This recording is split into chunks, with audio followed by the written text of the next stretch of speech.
Rukmini's dilemma. In the aftermath of a fierce war, a once vibrant temple lay in ruins. Shiva and the inmates of the temple had taken refuge in the nearby woods, building their own temporary shelters called the ashram. After the invaders left and the devastated neighborhood started to come back to normalcy, Shiva and Rukmini returned to the place where their temple had once stood.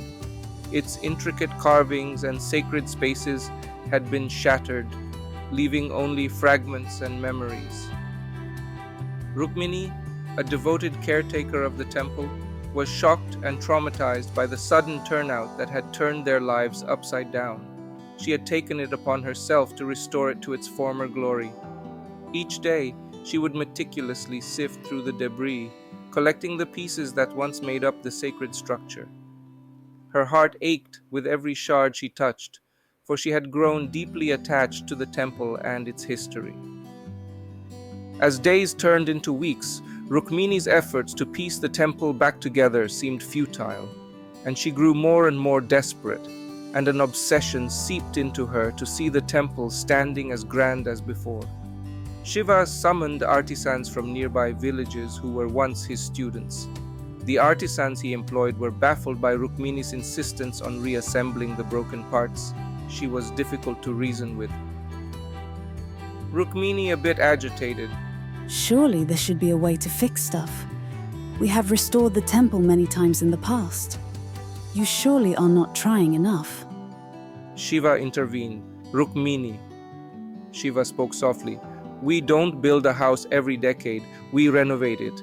But there comes a time when we need to rebuild it from scratch. You cannot blame the house or anyone. That's the way things are.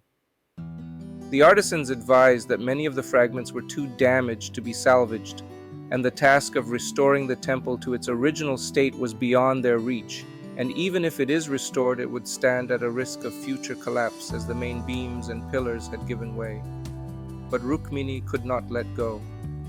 She was trapped in a cycle of delusion, unable to accept that the temple could never be as it once was.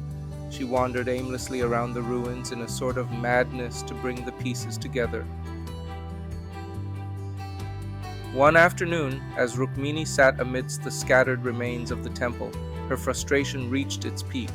Her hands trembled as she cradled a particularly delicate piece, trying to fit it into a space where it no longer belonged. Her tears mingled with the dust, and her heart was heavy with sorrow and determination. The pieces crumbled to smaller bits, and she broke down crying. Why doesn't my effort work? I have prayed so much. Surely God is unkind. It was then that Shiva, the great Lord of transformation, came and stood beside her. His presence was gentle, and he sat quietly by her side. With a soft and compassionate touch, he placed his hand on Rukmini's head, offering her comfort.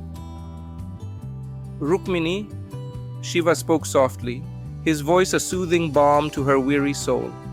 I see your pain and your dedication. You are deeply connected to this temple, but the path you tread is clouded by attachment. Rukmini looked up, her eyes filled with both relief and confusion. Shiva, I cannot bear to discard these pieces. They are a part of the temple's essence, a part of what was once sacred. How can I simply let them go?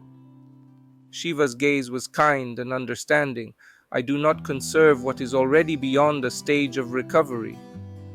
One day I shall leave my body and it would turn to dust as it loses its purpose, he said gently. I recycle it. The old forms may be lost, but their essence is transformed.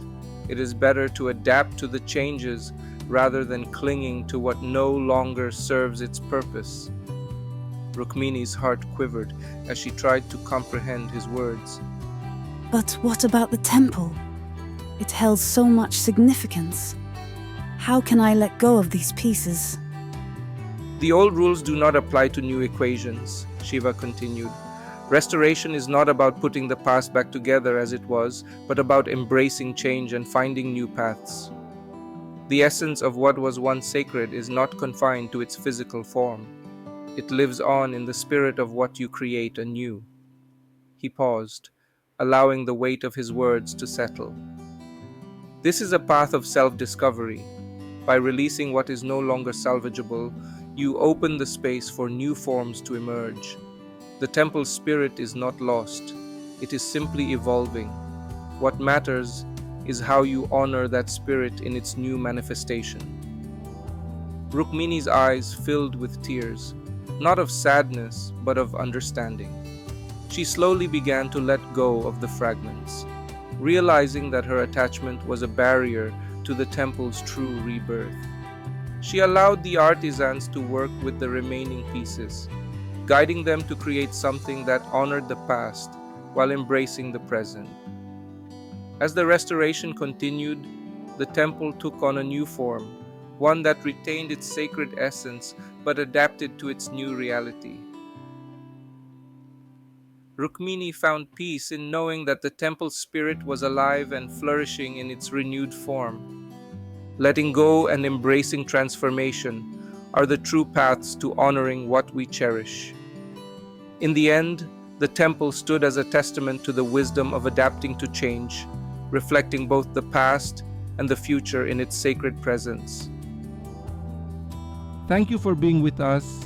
Like and subscribe, and please hit the bell icon to get instant notification of contents added.